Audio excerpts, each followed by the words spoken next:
Well, I grew up in Aston, just a stone's throw away from the Aston Villa football ground. I'm proud to be a Brummie. It's about time somebody did something to mark the very important music that this region produced. I still think it's important to shout about it, even though maybe we haven't over the last 20, 30 years. Generally, it's put, music on the map in this area, and globally, spread the word. I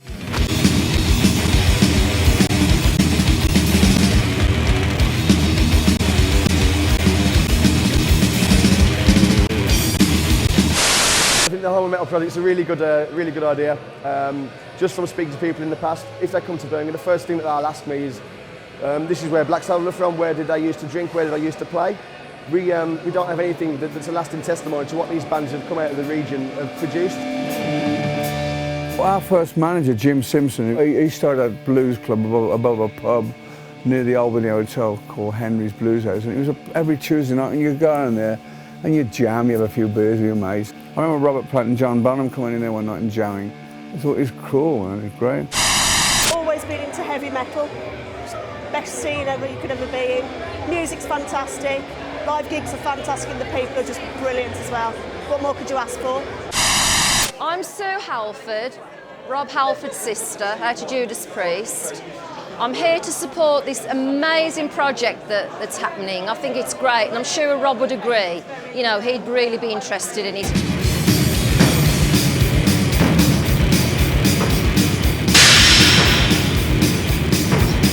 The name heavy metal implies heavy industry.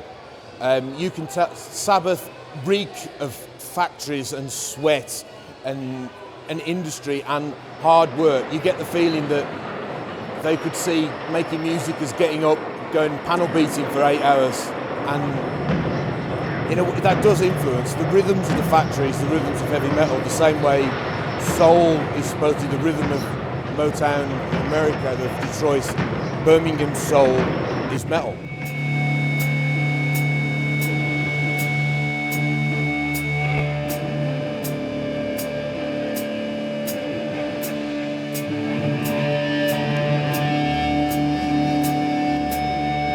Living in Aston and working in a factory, that was my background. I think that sort of helped with the sort of style of music we were playing. We started writing. Certainly in them days, it was bloody tough. If you wasn't in a gang, you had to, and we became musicians, We formed in 1968 or 69, and we were 4 kids who had an idea and we stuck to it. We were just loud and proud,